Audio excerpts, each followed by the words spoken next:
Hello my planner pals and welcome back, and if you're new here then thank you for joining me and giving me a try. My name is Di, I am here at Creative Calm Design. Today we're going to talk about 10 things I wish I knew when I first started planning. Let's dive into it, shall we? So these are in no particular order, but let's start with number one, and that is that I wish I knew it was okay to not use my planners, that it's okay to not fill them in. Life happens. You're not always going to have the time to sit down, fill out your planners. That's just life. I've had multiple occasions this year where I've not filled in my planners and I've literally just put crap week or did this and whatever, didn't use my planners. That's okay. It's okay. You have permission to not use your planners. Number two on my list is to not compare myself to other planners. It's really, really hard when you see all of the different content creators, and yes, guilty, but it's really, really hard when you see other people's planners and you're like, ooh, I want to do that, but that doesn't work for your brain. I spent far too long when I first started planning, and I talked about this in my early planning videos, my going back through my old planners. I spent far too long trying to fit my brain into other people's planners rather than trying to make my planner work for me. So don't get caught up in what works for somebody else. Take that as inspiration, try it, but if it doesn't work, feel free to abandon it and find something else that does work for your brain. And a few of these things you're going to find are things that I discovered a lot later on. Stop comparing yourself to other people, in general, not just in planning. The third thing that I wish I knew when I first started planning was the delicate balance between function and decoration.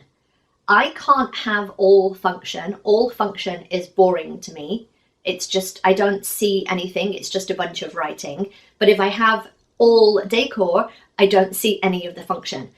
My brain lies somewhere in the middle where there has to be a balance of the things that I need versus it looking pretty enough and fun and colourful enough that I will actually use the damn thing. So if we think about function here, decor here, you have to find your balance, right? You have to find your equilibrium where you'll still get your shit done, but you also check your planners because it looks fun and interesting. So you have to find your balance. Where's that for you? Where's that on the scale for you? Mine is somewhere in the middle, kind of leaning towards decoration, but mine is somewhere to the decorative side of the middle. I can't just see writing. Just see writing and I just see writing and nothing gets done. The fourth thing that I wish I knew when I first started planning, and this took me 15 plus years to figure out, was that it's okay to use multiple planners. It's okay. You don't have to fit everything in one planner. It's okay to use more than one, and I will fight anybody that says otherwise. If one planner works for you, that's fantastic, but my brain does not work that way. My brain likes things in little buckets. I've talked about this before. I like buckets of information. I like my health, I like my catch-all, I like my dog stuff, I like my creative stuff. Everything has to have a little bucket to fit in. And then I have my journal, and then I have my memory keeping. If I tried to put them all into one planner, my planner would be the size of a suitcase. Doesn't work for me. So what does work for me? Franken planning. Putting all of my planners into one planner. So I have my holding planners, which are on the bookcase here. And then I just put like 2-3 months all in here. And I've got 4 planners in one, but I only have a couple of months of each.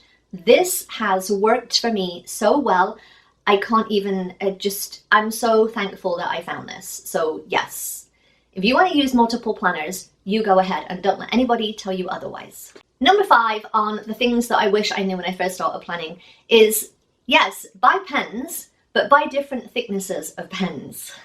So the look that I personally like is where you see like fine type with bold headers and stuff like that. I tried so hard to make those bold headers, not realizing that 1, many of them are stamped, that 2, they're using different thicknesses of pens.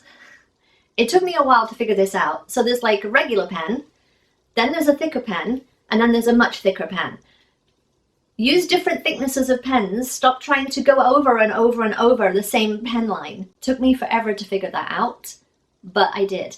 And the real dumb thing about this is that I did a graphic design at college. I knew this. It just didn't click in my head that that's what they were doing for planning. Just didn't click in my head. What can I say? Sometimes I'm a bit slow. Number 6 on the things that I wish I knew when I first started planning is one that I've mentioned time and time again, but don't buy all of the stickers. If I had a time machine, there would be many sticker books that I would not buy. I love bright and happy stickers. That is my love. I love bright and happy. I love Disney. I love animals. I love florals, but I love bright. Pastels and neutrals have no space in my planner unless they're paired with something else that is bright and colorful.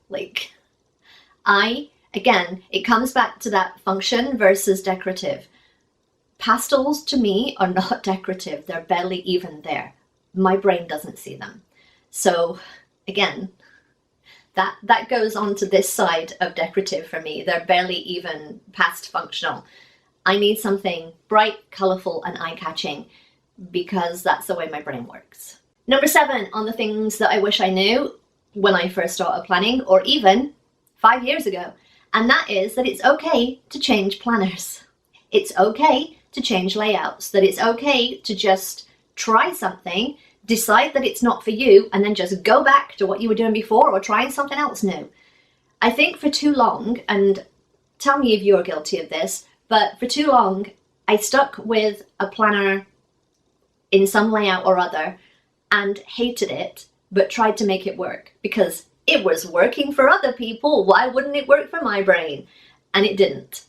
And the big culprit for this was the wellness layout. I've done a whole video about that. Literally the first year that I had this YouTube channel, I did a whole video about that wellness layout, which I detest so much, but I tried for 3 months to make that sucker work.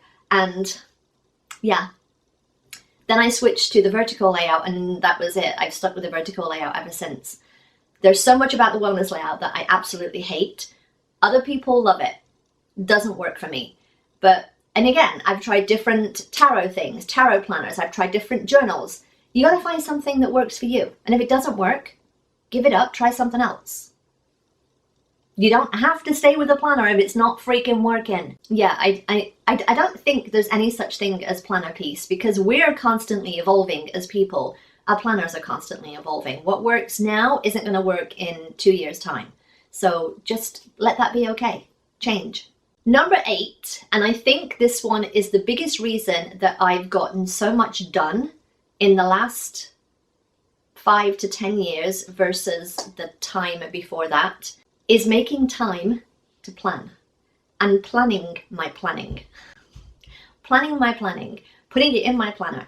I literally, for a good 3 to 4 months, wrote check planners in my planner to make it a habit. Use a habit tracker, whatever you need to do to get planning sitting down at your desk or your kitchen table, wherever it is that you plan, making a space for it, getting a planner tote, something to carry your stuff around in, making a home for it, and making the time for it.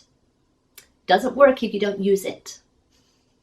If all of the other things make you use it, then you have to have the time to use it. So make time. Put it in your planner, make time to plan. And you'll have seen generally on a Sunday, I set up my new week, transfer all of my to-dos that I need to do, stuff like that. But yeah, make time for your planning. Make time for it. Usually for me, it's first thing in the morning, last thing at night. I'll just spend 10, 15 minutes prepping for the next day, getting stuff done. And yeah, I do have a video coming out and I'm going to show you how I use my planners in the day, my Franken planner. So that was coming soon.